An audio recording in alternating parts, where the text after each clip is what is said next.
to our workshop. Today we have the wonderful Shan Anderson here with us. We are going to talk about some classes to take in the spring. We also have some stuff on some digital publishing, I believe, and some augmented reality. So Shan, if you want to take it away. Yeah, so thanks for having me. I'm glad to be here. And one of the things they asked me to come talk about classes, and so I have some breakdowns of that for fall, and then kind of going forward, I have a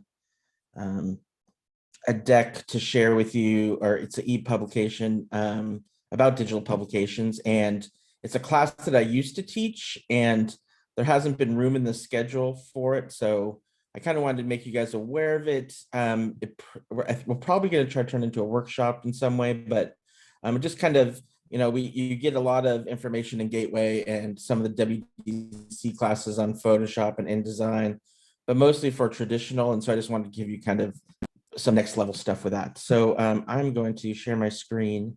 Well, first of all, just because you're playing music, and it's one of the things I'm not sure. Do you guys know that we have a subscription to Epidemic? I did not know we had that. Does that make it so we can play music over Zoom? We can play music over Zoom, but you can also include it in any films or stuff. So there's a link here from me to everyone that will, well, let me share a screen. I'll just show it to you.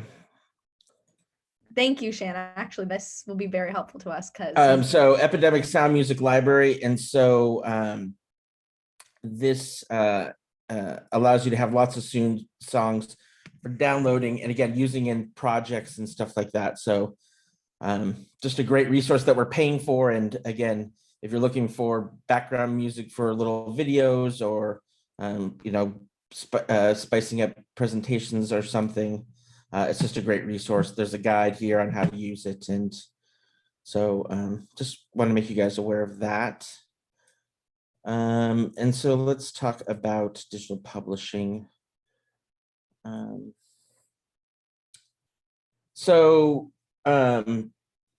Digital publishing is basically taking, the things and tools that we use in traditional, print, radio and TV, and making things that are more interactive,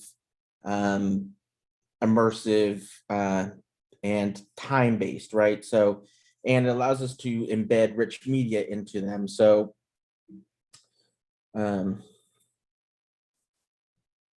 see, let me move my screens around a little bit. The traditional design basics are line, shape, color, texture, image layout. So if you want to know more about these, Stephen Asbury teaches a great class in Design Studio and design for advertising. So if you're going to be a designer in the creative end of it or production part of it, you'll want to know what those things are. But in the digital, we have kind of analogies to those. So in digital, we really, and this is a little bit of what Dave Ewald gets into in his, what's it called? Design, tech and culture. He gets into UX and UI, which some of these things, but in digital, we have the ability for navigation. So we don't have to go in a linear fashion. We can jump around something. We have the ability to add movement. So both objects and media can move. We have timing, which allows us to trigger how things happen and when they happen. We can embed media, both video and sound, and then we can look at different ways of sharing it. And so that can be very helpful. So first thing with navigation, we have buttons. So buttons can be a lot of different things. They could be images, they can be graphics, they can be analogs to traditional things that we consider buttons on physical devices like keys and stuff.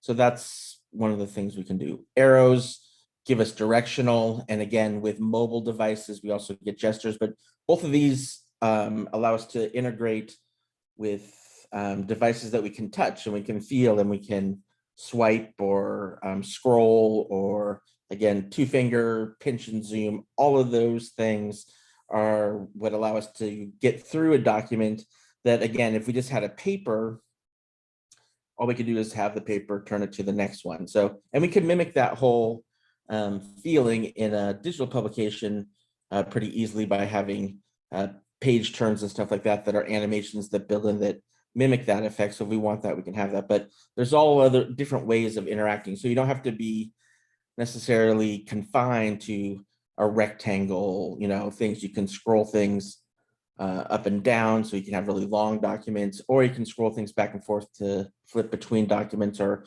see more of something. So navigation is pretty important. So my button on this page is my little logo down here in the corner. You can see as I roll over, it changes to green. That means it knows that it's active, and I click on it and it takes me to the next page. So movement's a big thing. We are designed as creatures to sense things that move and notice them. And so having movement on the page can be very engaging. It can help tell the story. It can bring the eye movement like I just did with that word across and through the page. So we can direct people and have things. You also saw on the pages before that I had things sliding in from the sides, dropping down from the top. So there's all different ways we can engage the content to give it more interest and, again, to make it meaningful to our story. Timing is a big thing. So how things happen, when they happen, we can have things happen in a series or break that series. And so 1, 2, missing 3, 4, but then it comes in, it's different, it brings emphasis to it. And so whether it's the flashing ellipse that's happening on a repeat of timing, so it's a loop, or we have some things happen in a series, or we can have things that happen asynchronously. So we can have, again, this instead of going 1, 2, 3, 4, the 3 comes in, but we could have 2 of those things happening at the same time. So there's a lot of ways we can create interest through timing. Media. So here's a couple of media. So one of the classes I do teach winter term is social media content. And we look at creating things for social platforms. So one of the first projects is a Cinematograph, which again is taking a still photograph and a video and kind of splicing them together. So most of the image is still, but we pick a certain part of it to have be mobile. So it kind of adds an area like this shouldn't be able to happen. You shouldn't be able to be that still with your hand and blowing on it. The lips aren't moving and stuff like that, but then yet the glitter's still sparkling.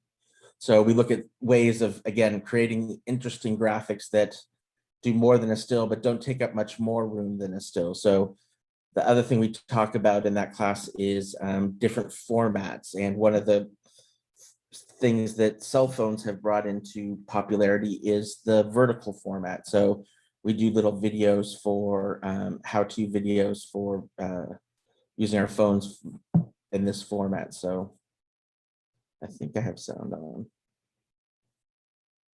No, this is one doesn't have sound. So they put together a little how-to. They use things like boomerang effect, where again adding some interactions. Again, they're going between live shots and kind of some pre-recorded shots, adding some stills in, copy. And so bringing all those elements together. And again, we can put full-length video in. We can put little clips, little animations. So all those things can be added into a digital publication. Sound is another one that can be integrated. Here we have a little calming sound at our halfway point. And again, you have control over how it plays, when it plays. You can have it loop. You can have it be triggered by something. So you can have a button that plays a sound while it does some other action. So all of these things that we're designing aren't individual. They can be stacked together to have a more dynamic effect. And then shareability. So one of the most, well, it used to be one of the most popular ways was interactive PDFs. This has become slightly problematic as Flash has died and Adobe's no longer supporting it. So a lot of interactive PDFs have broken, but one of the ways around that is ebooks. And so I have this saved as an ebook, but I also can save this online. So I have the ability to share it and send people a link of this. So again, if I was someplace that my device was broken or the file was corrupted, I could get to the same file online just through a link. But again, if I don't have internet connection, then having this portable version of the ebook allows me not to need internet connection. And then again, creating things that are mobile that work with touch interface. So that's one of the big keys of these. It's not just desktop and laptop, but it could be designed for tablets, phones, any type of mobile devices. And then so this online one, just another example, Snowfall is a really great example of interactive design, digital publishing, where they took a newspaper story and really made it full of rich media. It has interactive charts, timelines, and all that stuff. And another thing was a couple years ago, Torsten did a class on I think there's Stories from the Forest was the name of it, but they ended up calling it Into the Green. And this is a dynamic interactive website of students' work. And again, they included rollout map or pop-up maps of where they were and different things. So a very interesting document to take a look at if you're interested in some online things. Currently, Ed Madison does most of the projects around digital publishing with OR Magazine, and Flux has done some interactive publications on occasion. Environment has done one. So there's been a number of student publications that have made digital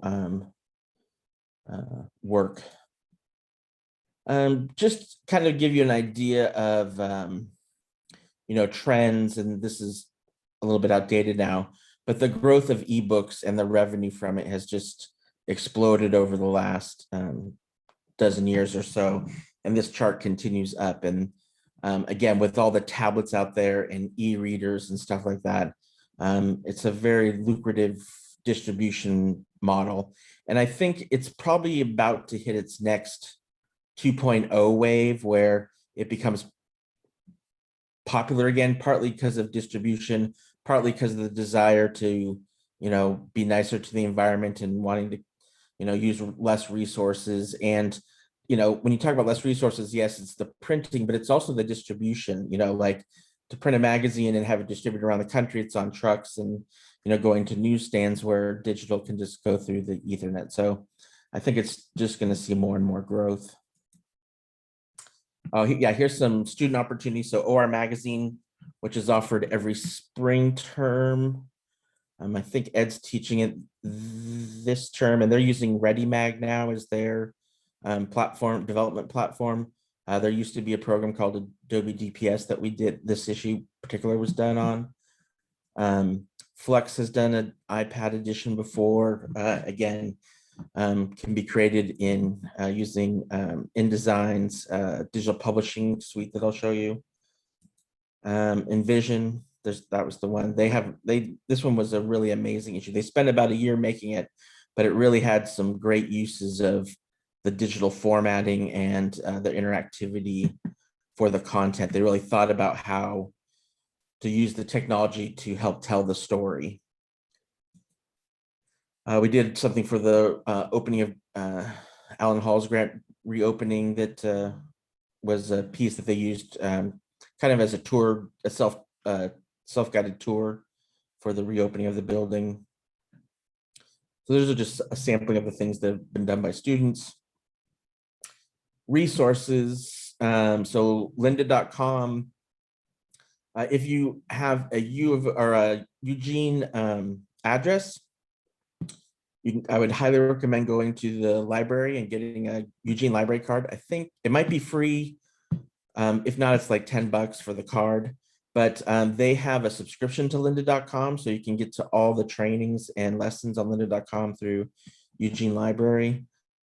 Adobe TV is a great resource, so it's little short things. Their YouTube, Adobe Creative Cloud TV on YouTube is something that I check out daily, and they have everything from how to do quick little things to professionals that spend an hour showing you their process and how they would create a poster and illustration. So those are all great resources for digital publishing. And Marshall McLuhan was known that the medium is the message, which is he's famous for, meaning that your message can be affected by how you tell it, or the method, the container it comes in. But he was also known as diaper backward spells repaid. So think about that too. So that is digital publishing. And so just wanted to show you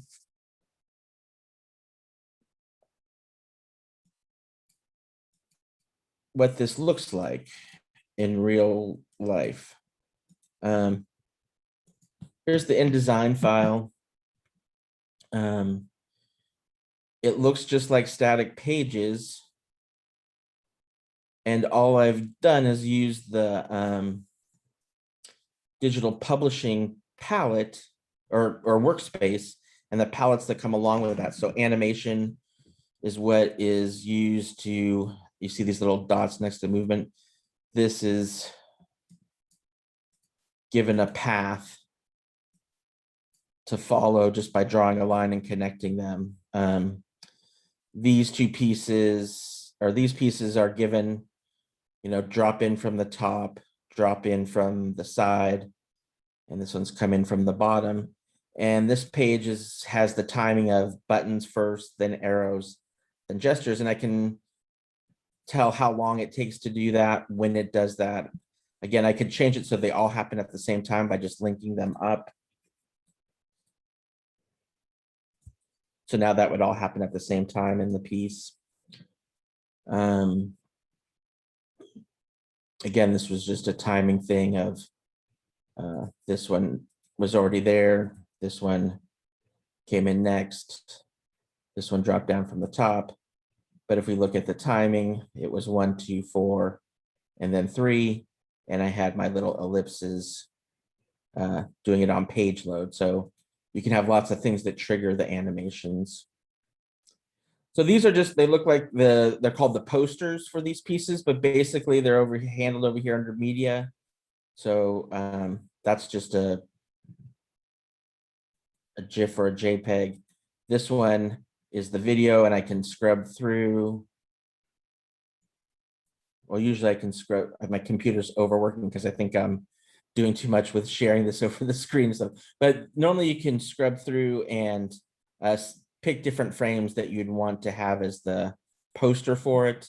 And then again, you can control whether it when it plays, and if you want it to have different play bars or sounder on that. So that's some of the controls. Sound, same thing, is handled under media. And again, this is also a button. This graphic is the button that plays that media. So over here we have buttons. And so on this button, it's to play that sound. So that's just an MP3. These are just things, and this is a button that plays through. These are 2 slides stacked. So this is called an object state, and it has the snowfall and then the U of O into the green project. And they're just a little grouping of images into one frame. And then this is the button that flips back and forth between those 2 frames. But I could have like 100 pictures in that, like a slideshow if I wanted to. That's just a stat.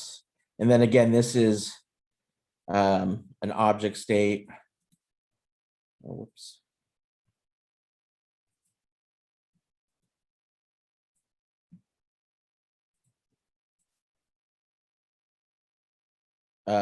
That controls this whole piece that flips through the different pieces in this object state right here.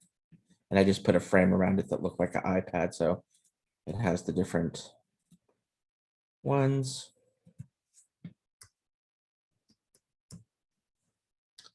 And then these just fly in from the side. So again, the same in design you're used to working more with print, just using some extra palettes and some extra commands to make them active. Now, once I've got it all going, I can then share this in a number of ways. And so again, we have our export for PDF interactive, but that's kind of broken right now until Adobe fixes how they're going to handle Flash. But what I showed you was what's called a fixed layout EPUB, and that will work on any ebook reader, and most devices have one built in. For Apple, it's iBooks. For Android, it's I think Google Books, but they have the replayer, or even like Kindles and stuff like that have one built in. So and then there's online versions of that. So that would be one way of exporting it. The other way is built into InDesign is this sharing online. So publish online.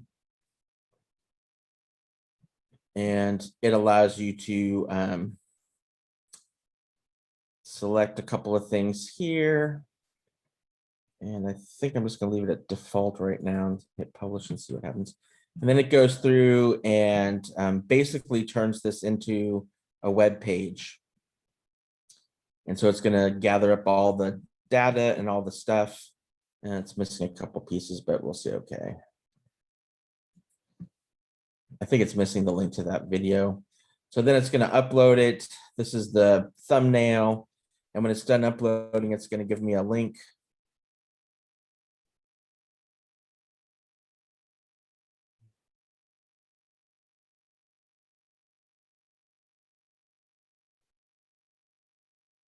So there's a link, but I can view the document. So there it is up on the web. I could share that link. And again, it has this is its own little digital window. So it has navigation, but then I also have the navigation that I've put on the piece.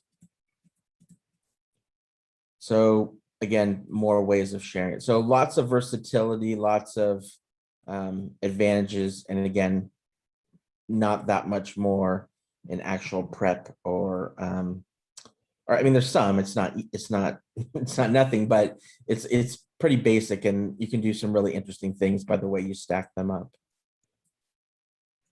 So that's digital publishing and how you can take advantage of it. I have students make decks out of this, do portfolios that they can send to people, any number of things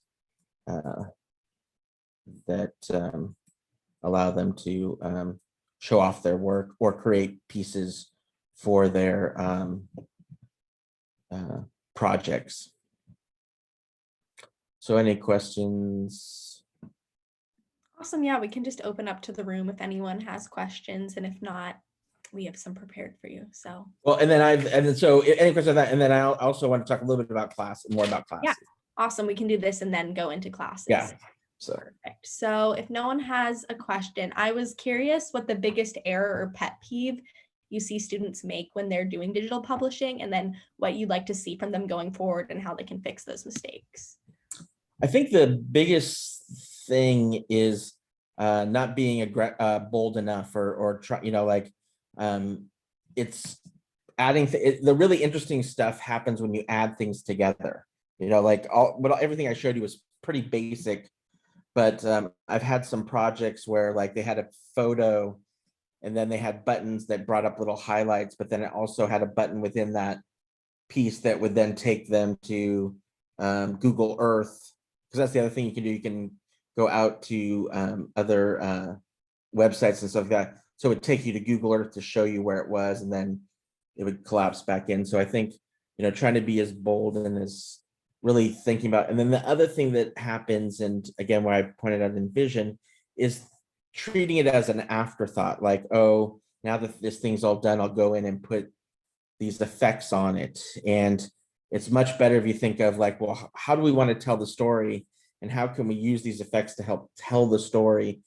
And, like with OR Magazine, they got really good at thinking about, they had teams where the designers and the content creators, the writers and filmmakers have like worked ahead of time and thought it through of how they wanted it to come out, and then went and shot it and stuff. And so they have the actual assets they could really use to maximize the techniques. So that's probably the biggest thing. Awesome, thank you. I have a question. Outside of like taking classes that are about learning digital publishing, what are some other recommendations you could give students who are trying to learn the ins and outs of digital publishing, but like necessarily don't take a class for it? Yeah, so that last slide, the lynda.com is a great resource. It's broken down into little mini classes, or if you don't have access to the library, Adobe's YouTube site, Creative Cloud on YouTube, I think it is, has great tutorials and trainings. And if you ever see something that you like, just go and Google it. Like 9 times out of 10, someone's made a little video, and not all of them are great. Some of them are, their narration can be a little broken or hard to understand, or they act as if you're a pro already and flip through things. You're like, wait, what did you do there? But they're good ways to see how people are using the programs. Every time Adobe comes out with a new edition of their product, they put out a video that shows the new features, and those are good things to keep up on. Someone that is a great teacher of all things Adobe is Terry White. Any video and I think he has his own YouTube channel, but he's a great explainer and demonstrator and educator on everything Adobe, and he's a pro at Photoshop and InDesign. And then there's another guy there, Ryan Trini, I think. If you type in Adobe Illustrator Master Trainer, I think his name is Ryan. He comes up, and he is great at everything Illustrator. And Illustrator doesn't quite have the same finished capabilities that InDesign has, but it has a lot of capabilities in making the pieces that you'd want to use in a digital publication, as far as those object state things and doing little animations. There's a lot of things that you can build in Illustrator. You can actually have something transition from one shape to another shape, and it fills in all the different in between spaces or shapes for you. It automatically draws them all. So it can be really helpful if you're trying to do, have like a star turn into a circle. It will fill in the frames between those two if you tell it to. So lots of great things like that Illustrator can do. Awesome, thank you. Does anyone else have any more questions before we see Shan's other slides? I'm just wondering, from a personal standpoint, what is your favorite of the Adobe Creative Suite apps to use?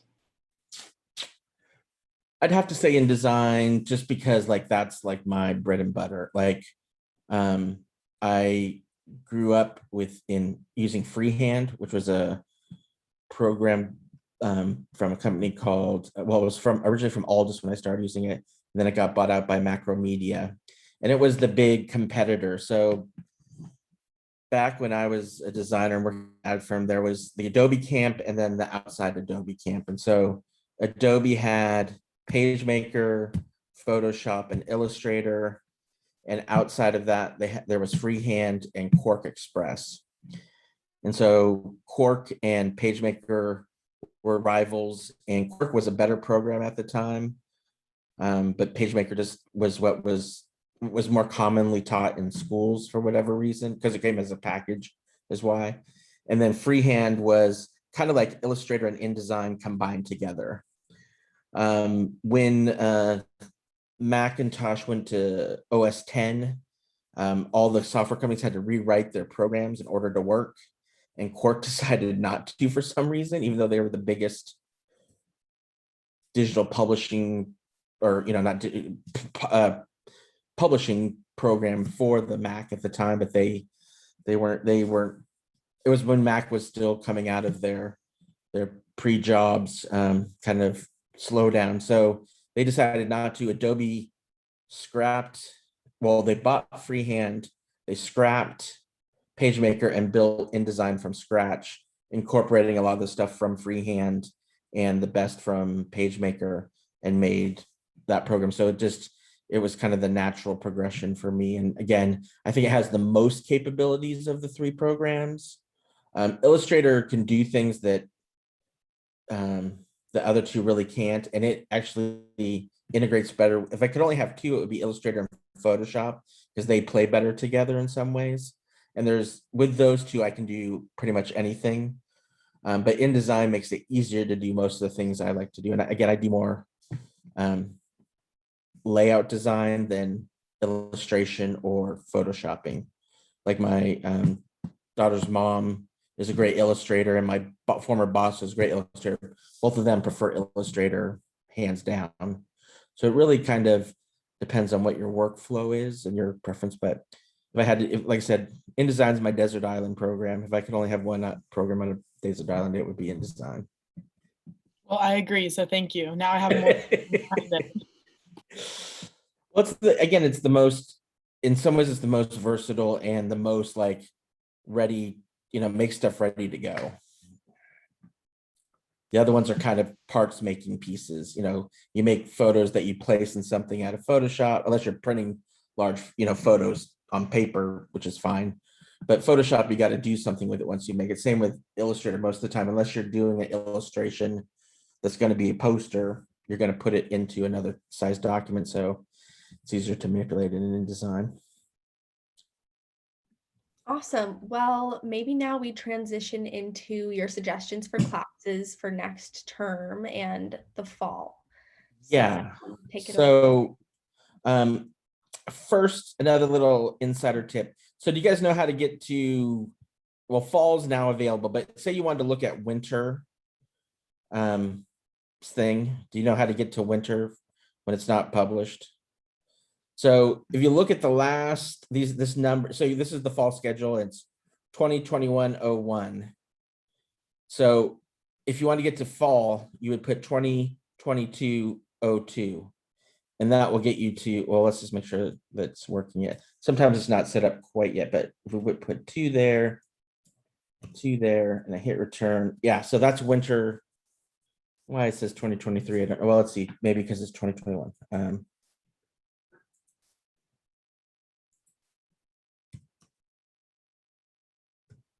Yeah, there we go. So 2021, so it's the school year. So 2021, 2022, so it's 2021, and then the term. So 01 is fall, 02 is winter, 03 is spring. So there's nothing in here right now because we just put up fall, but in the middle of, well, probably before fall starts, we'll know what the winter schedule is. So if you want to see something's being offered or who's teaching it, that's the little quick insider tip to get there. Sorry, yes. And so it doesn't allow you to register for anything early. I mean, like it doesn't give you any advantages for when your schedule is, but it'll just allow you to know what's being offered and when it's being offered so you can plan your schedule. So, okay, so that's first. So then the other thing is I went through the thing and tried to look at all the classes. So again, if you look at journalism, and we just do summary. Oops. Oh, yeah, there's nothing for 2023, correct. Okay, there we go. Journalism and summary. So here's all the SOJC classes, advertising, PR, and journalism, capital J. And so you can see who's teaching when they are and stuff like that. And so I went through and tried to pull out all the advertising ones.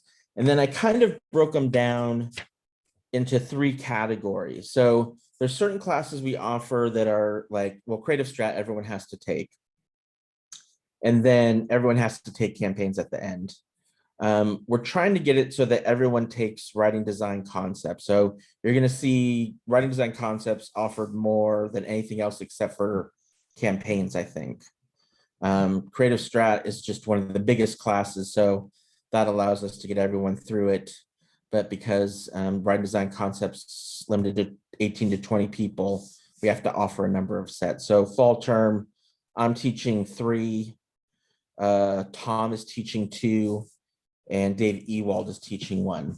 So my first thing is WDC is a great class for kind of giving you an overview of the industry. And so we kind of teach you how to do a campaign from beginning to end, all the pieces. And so the sooner you can take that, the better. And that's just would be my first recommendation. Take WDC as early as possible. Anyone that teaches it is good. We all have our, I don't know if Troy's going to be teaching it now that he's treating creative strat, but anyone that teaches it does a good job. We all have a similar lesson plan that we're operating off of, but each of us have different skills and kind of different personalities and stuff. So each one's a little different. So there's no wrong answer in taking that class, but take it as early as possible.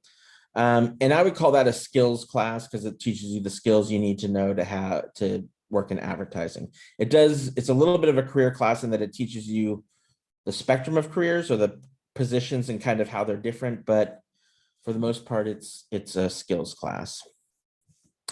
And then I'm just going to go through the order that they're in here for the most part. So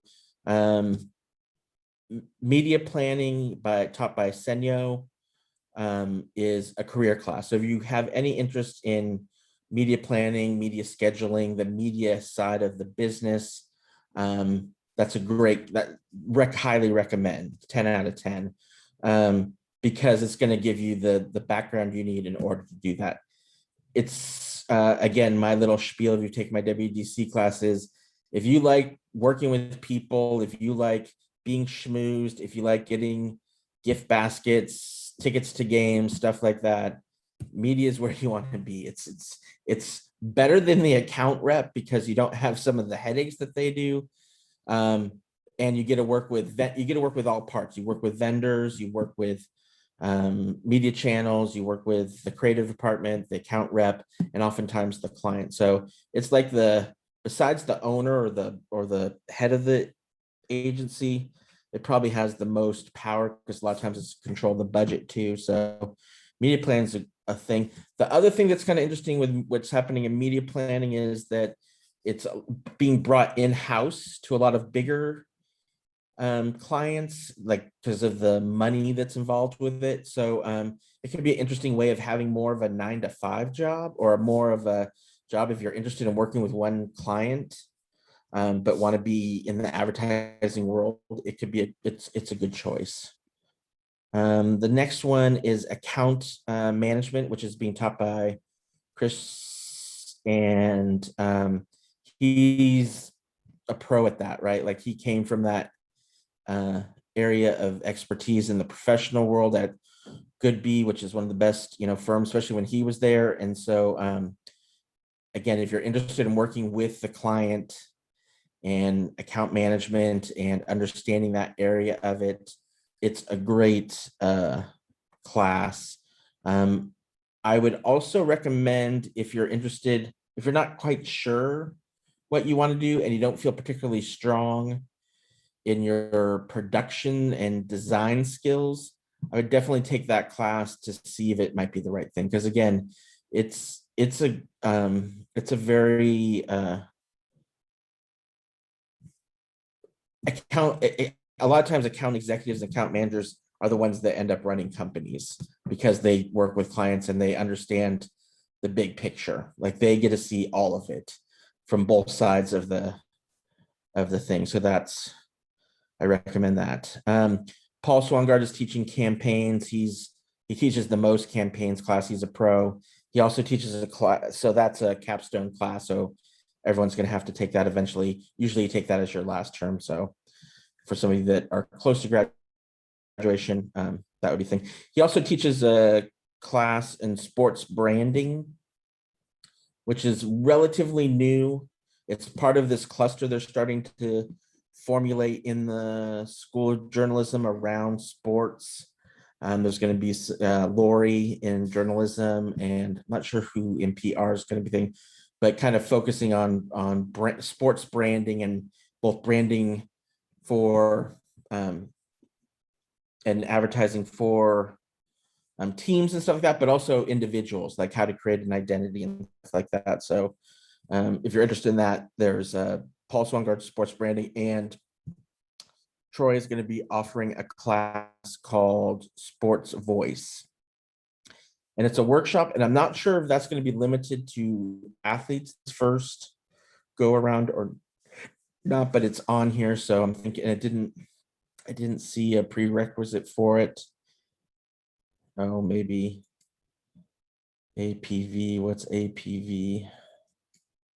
Oh, up here.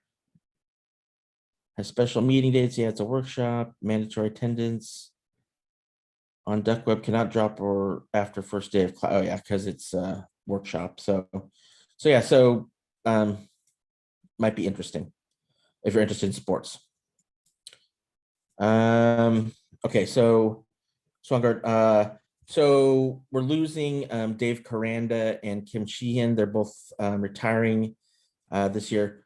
The bonus is we get Karanda for another year. We're bringing him in as a special emeritus status. And so if you ever wanted to take Curiosity, which is a skills class of how to think, how to ask questions, how to do research, try to take that. Either I saw it, but it only had 5 people in it fall term, so I'm not sure what that was. But if that was a mistake or something, but winter term or spring term, if you're going to be here and you have an opportunity to add that to your thing, highly recommend. Another highly recommend skills class is Confidence, taught by Derek Brando.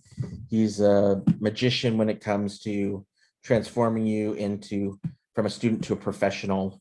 He'll give you all the things, all the bag of tricks you need to be ready to be an all-star wherever you go. So highly recommend Confidence. Another fall class that's going to be amazing. They taught it for the first time this year.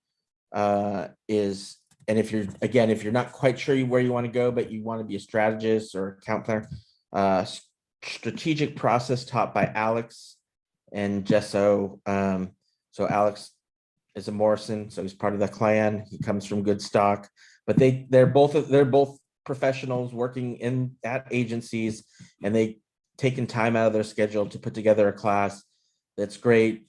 Teaches you a lot, how to make decks, how to make presentations, how to do the pitch, how a strategist operates inside of agency. So if that's the area you want to go into, if you want to call yourself a strategist, then that's definitely a must take if you can. Chris Chavez is also teaching Ad and Culture. So again, if you want to kind of understand how to better, kind of our brand responsibility messaging and how that fits with social issues and kind of some of the things that advertising has done a bad job in the past, how it's kind of gotten a bad name and things that can be done to improve that. Ad and Culture by Chris. Troy teaches that one sometimes. Both of them, excellent job. Highly recommend. Another skills class is Idea Smithing, taught by Bob Rickert. So this is a class that I would say take once you've taken some other classes and know kind of what you want to do, because it's almost a finishing class in that you pick projects, he gives you prompts and you work through projects in the class. I also teach a class like this on occasion called Briefs and Solutions, but basically it's more chances at bat. So if you're a copywriter or a designer and need more stuff for your portfolio and need to just figure out what your workflow is and what your process is and get better at it, Idea Smithing by Bob Rickert, great. Again, he has his own agency. He's a professional out in the working world. So he brings a lot of knowledge, a lot of expertise. He's also bringing in these weekly Wednesday chats from professionals, Wednesday Wisdoms, they're called. Look for those in fall. I think this was, well, there might be one more this term. I'm not sure. All right, actually, I think there is one more this term. But those are great resources to hear people out in the industry. A lot of them alumni. So great resource. Okay, so classes are taught by someone who's amazing. And so the one is called Leadership Tools, and the other one's called Client Side Management. And if you want to work in account rep side, or if you think about, for every position that is on the agency side, there's oftentimes a matching position on the client side. So that relationship, and so she, again, is a professional out there, works mostly with nonprofits. Incredible resource, incredible knowledge, great projects. I've only heard positive things from students that have taken that class, but super great time. The satire thing, was that taught by Leanne Joshua? Miles? Yeah, I think so. Yeah, I don't think that, I think she doesn't teach her anymore. And I think it was when they had to do when they were changing the curriculum to have more requirements. I think it was one of the classes that didn't make it as an elective, but that was a great class. She teaches a local stand-up comedy class. That's a great, if you can't get in, if you can't do Derek Brendo's comedy class, taking maybe going to LCC for the stand-up comedy class, or I think she even has a public, whatever. That's a great way to learn how to present yourself and stuff like that. So great thing. So anyway, so client side and leadership, both taught by Susan, great classes. Okay, so then we get into kind of Stephen's class. So ad design production and ad design studio. So again, if you want to be a creative, designer, art director, that area, you're going to take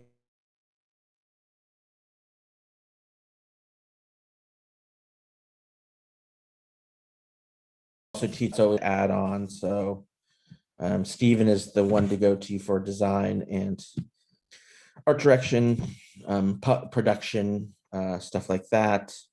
Another class is tech and culture, taught by Dave Ewald. So that kind of piggybacks into this digital publishing. He talks a lot about incorporating tech into what we do, and also UX and UI, user interface and user experience, and kind of the appropriateness of platforms and the cultural relevance of that. And he's done some amazing, again, he ran an agency, Uncork Studios up in Portland, where they did some amazing projects about having, getting disposable cameras into refugee camps and having the children, refugees, document their lives, and then taking that out and put it together pieces that were much more effective than having a professional photographer go in and things. He also a project where they did DIY Geiger counters for measuring radioactivity that they installed on the bumpers of cars near the nuclear reactor in Japan, Fukushima, and they created real-time modeling of nuclear fallout that was much more accurate than the professional predictions from Tokyo University or whoever's putting out. So he's just really brilliant, and I mean that when it comes to appropriate uses of technology in modern day communications.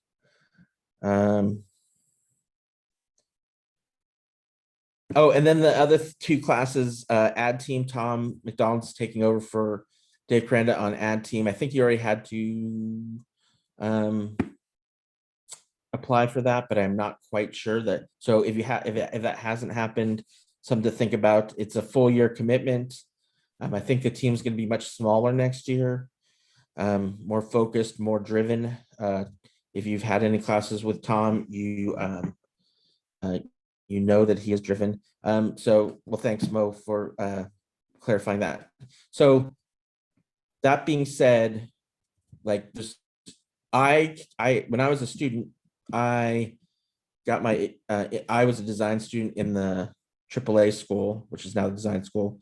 I worked in I got my exposure to advertising from helping the ad team with their production. So even though they have their team, they sometimes need help. So making friends with them and making them aware of your talents might not be a bad thing.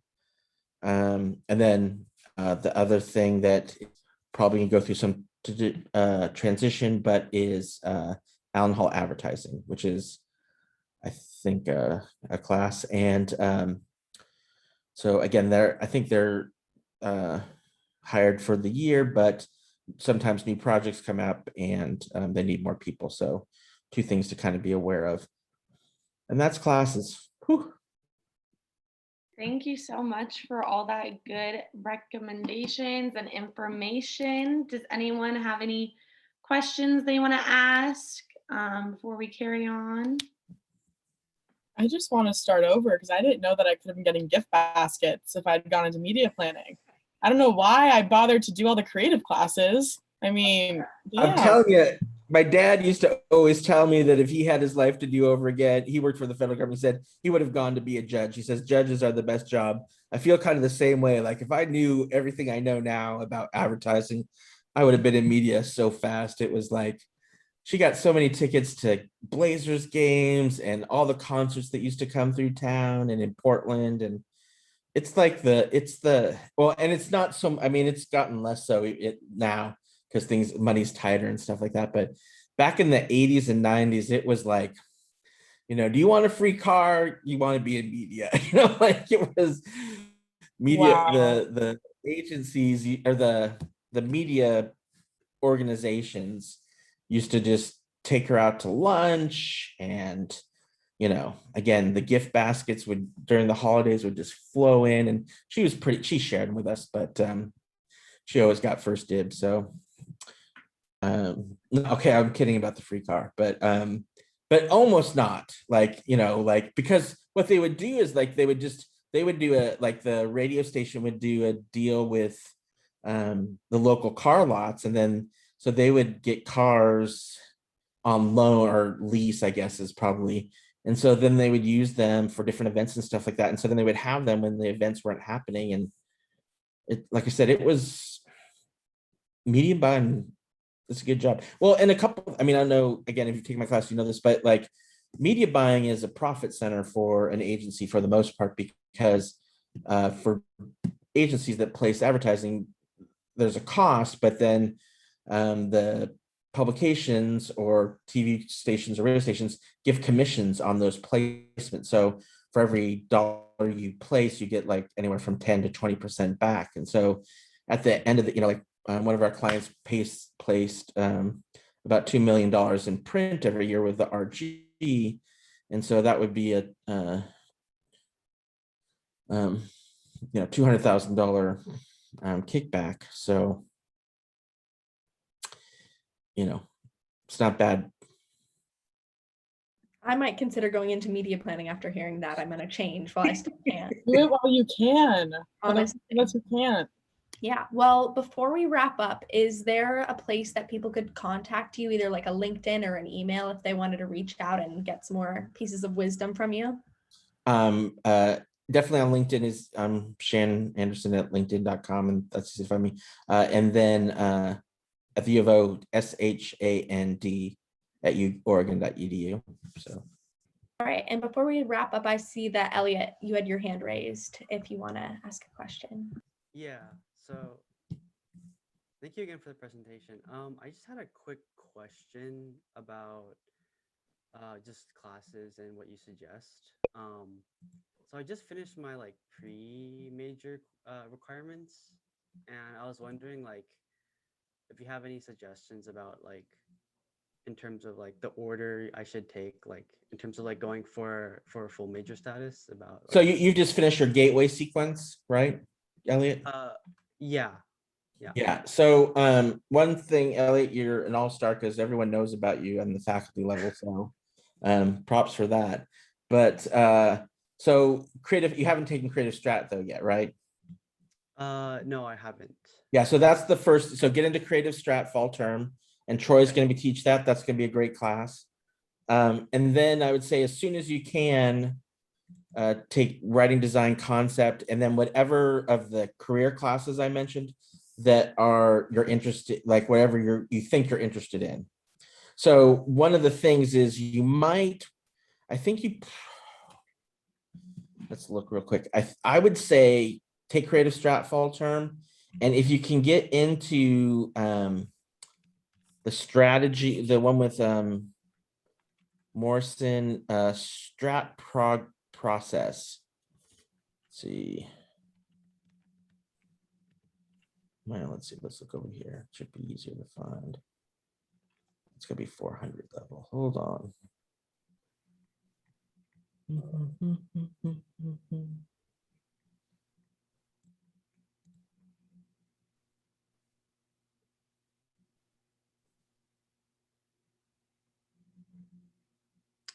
And I'm looking at it again. I haven't Strategic taken. process right here. Okay. That one's great. Yeah. And it's synchronous on the web. So they're both, one lives in New York and I think one lives in LA. So it's going to be an online class. Yeah, and I'm looking at it again, and I haven't taken Gateway yet, so Oh, so I should take oh that yeah. first. So Gateway, yeah. So Gateway is great because it's going to give you the foundation for the thing. So you're going to learn about media, about the different disciplines. They're going to give you introduction to the technical tools. And it is going to be asynchronous web. So yeah, so take Gateway and see if you, well, I don't know. You might want to see if you can get into Creative Strat. Okay, yeah. Let's see, it's noon to 1 to 2 o'clock on Tuesday, Thursday, and when's Gateway?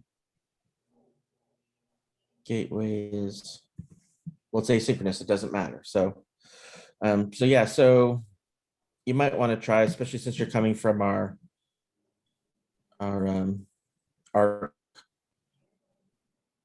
that might allow you slip in.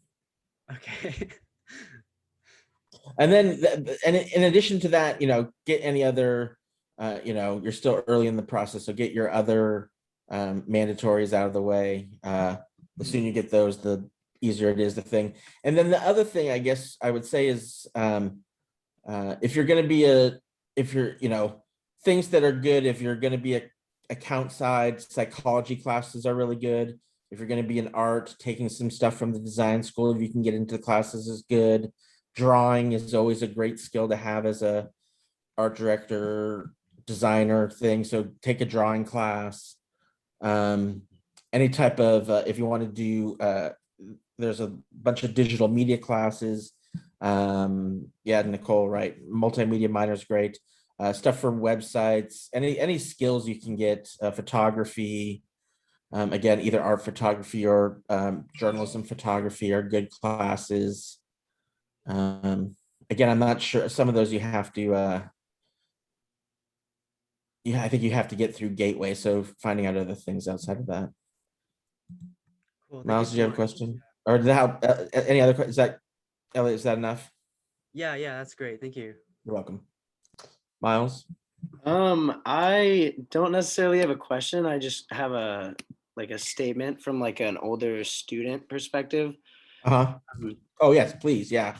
Yeah, like all these classes are amazing and they were super helpful, but I think also like taking classes outside of the J school, like what you were just saying, like the design school can honestly like be super beneficial also. Like for example, like I took a I took an intro to comics class, which kind of like introduced me to like page layouts and like it kind of like evolved my perspective of design. And there's like some classes like that, like stuff that interests you outside of the ad school, like will ultimately help you in the long run.